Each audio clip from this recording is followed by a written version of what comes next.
Now, does this sound familiar?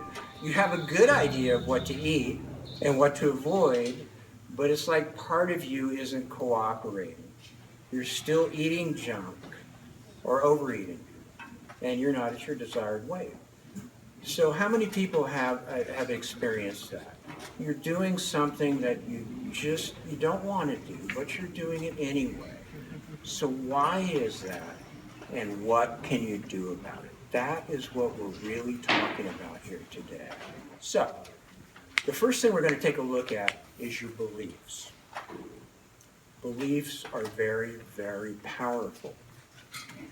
Beliefs are shortcuts to a larger system of meaning that you create in yourself. Now, let me give you an example of that.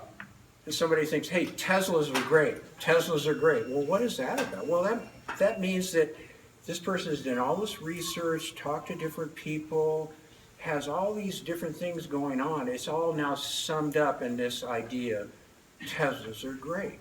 It's like a little icon on a computer. You can push that and it activates this other system. Let me give you another example. Let's say that you're in a football game and one team is behind the other one, but now they've got the ball. They've got 2 minutes to get down the field and make a touchdown.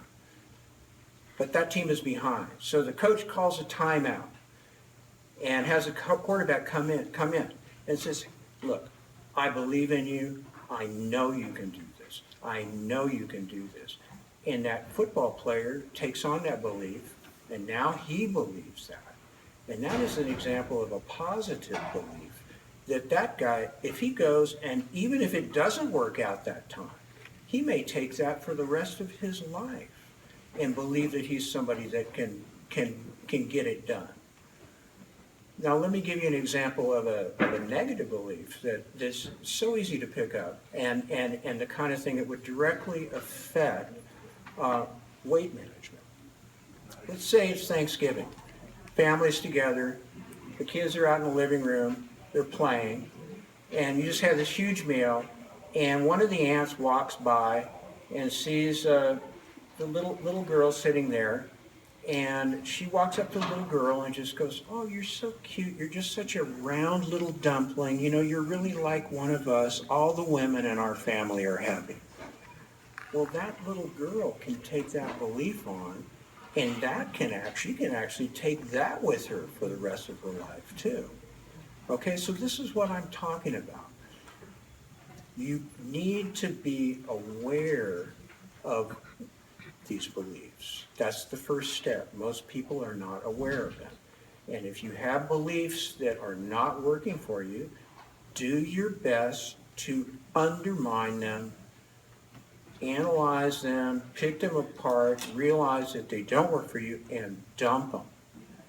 And then if you have a positive belief, you want to reinforce that, and you want to look for opportunities to get one of those positive beliefs. Grab it and make that yours. And one of the reasons for this is that it's just the belief is there in the background, and it's effortless. It's just running on its own power. And it's just going to kind of push you in a certain direction. Okay, so it's an effortless way to kind of get a tailwind towards your goal. So beliefs.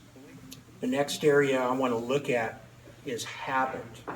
Willpower and habit, but habits. Now, willpower gets a bad rap, especially around New Year's resolution time. A lot of people say, oh, New Year's resolutions don't work. I start doing it and then I don't do it anymore. Well, that's because you're using willpower in the wrong way.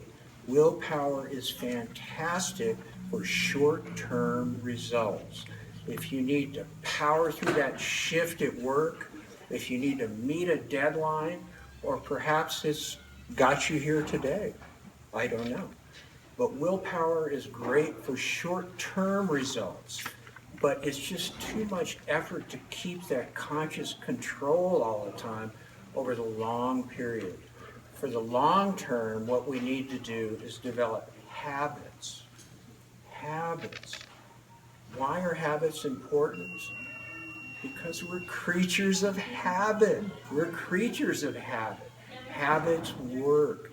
If you think about it, almost everything we do is based on some sort of repeated behavior. It's how we learn things. When you learn to walk, you had to learn to take each step. You had to learn where your leg was. You had to learn what your foot was. You have to learn it in a sequence. But once we've learned a sequence, any kind of sequence, what we do as humans is we record it as a loop of behavior.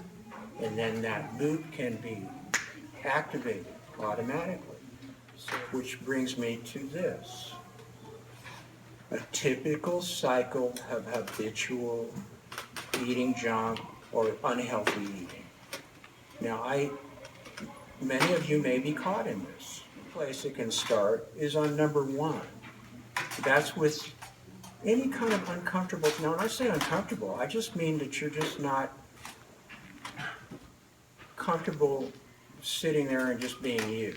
Now, it may be that you feel sadness. It may be that you feel loneliness. It may be something else. It may be a physical discomfort. It might be because your diet is so bad that you feel bad. But there's something that's a disquieting feeling.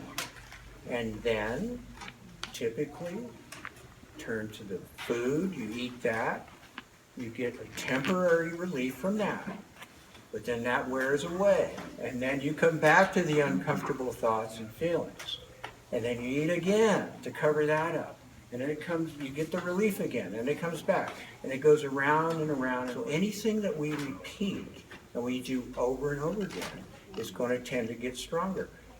We're going to get better at it. We're going to get more efficient at it. We're going to get more accurate at it. How many of you ever seen a smoker just light up a cigarette without even looking, thinking about it? They know exactly where the pack is. It's totally unconscious.